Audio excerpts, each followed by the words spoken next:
నువ్వు ఉన్నావు కానీ నీ బాధ్యతలను నిర్వర్తించట్లా. భార్యగా నువ్వు ఉన్నావు కానీ నీ బాధ్యతలు మర్చిపోయి జీవిస్తున్నావు. కొడుకుగా కూతురుగా నువ్వు ఉన్నావు కానీ అమ్మను నాన్నను ఏడిపించేస్తున్నావు. అసలు ఎందుకు ఇలా జరుగుతుంది? ప్రతి ఒక్కరికి ఆశ ఏమిటంటే ఒక మంచి భర్తగా ఉండాలి, నా భార్యని ఏడిపించకూడదు. ఒక మంచి తండ్రిగా ఉండాలి, నా బిడ్డలను బాగా చూసుకోవాలి. ఆశ నీకుంది, అందులో సందేహం లేదు. ఒక మంచి భార్యగా నేను ఉండాలి, నా భర్తకు ఏ లోటు లేకుండా చూసుకోవాలి. ఒక మంచి తల్లిగా నేను ఉండాలి, నా బిడ్డలకు ఒక ఆదర్శప్రాయంగా ఉండాలి. ఆశ నీకుంది, సందేహం లేదు. మా నాన్నను మా అమ్మను బాధ పెట్టకూడదు, వారు కన్నారు, పెంచారు, పెద్ద చేశారు, చదివిస్తున్నారు, వాళ్ళని ఏడిపిస్తే నాకేమొస్తుంది అనే ఆలోచన నీకుంది. కానీ ఏడిపించేస్తావు, అయినా నరకం చూపించేస్తావు. కారణం ఏమిటి?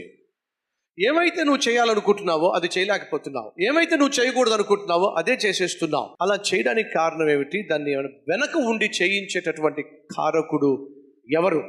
గెరాసేనుల దేశం